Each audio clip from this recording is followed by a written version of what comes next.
நம்ம வீடு நல்லா இருக்கணும், நாம நல்லா இருக்கணும், வீட்டில் நல்ல நல்ல நிகழ்வுகள்லாம் நடக்கணும், தொடர்ந்து நம்ம வீடு நல்ல வளர்ச்சி பாதையில் போகணும், குடும்பத்தில் மகிழ்ச்சி நிலைச்சு நிற்கணும் அப்படின்னா இந்த 5 விஷயங்களை கண்டிப்பாக செஞ்சு பாருங்க. முதல்ல காலையில் 4:30 மணின்னு சொல்கிற பிரம்ம முகூர்த்த நேரத்தில் விளக்கு ஏற்றணும்.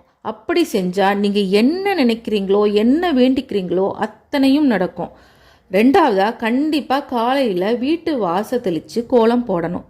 மூணாவதா தீபம் ஏற்றினா அந்த இடத்துல தூபம் கண்டிப்பாக இருக்கணும். அதனால் சாம்பிராணி புகையை நல்லா கமகமன்னு போடுங்க. நாலாவதா நமக்கு பிடிச்ச கடவுளோட பதிகத்தையோ ஸ்லோகத்தையோ கண்டிப்பாக சொல்லணும். அஞ்சாவதா நம்ம கடவுளுக்கு ஏதோ நம்மளால் முடிஞ்ச ஏதாவது ஒரு நைவேத்தியத்தை படைக்கணும். இப்படி 48 நாள் தொடர்ந்து செஞ்சுட்டே வாங்க. இப்போ செஞ்சிங்கன்னா வாழ்க்கையில் நிச்சயம் நல்ல மாற்றம் ஏற்படும். ட்ரை பண்ணி தான் பார்த்துட்டு சொல்லுங்கள்.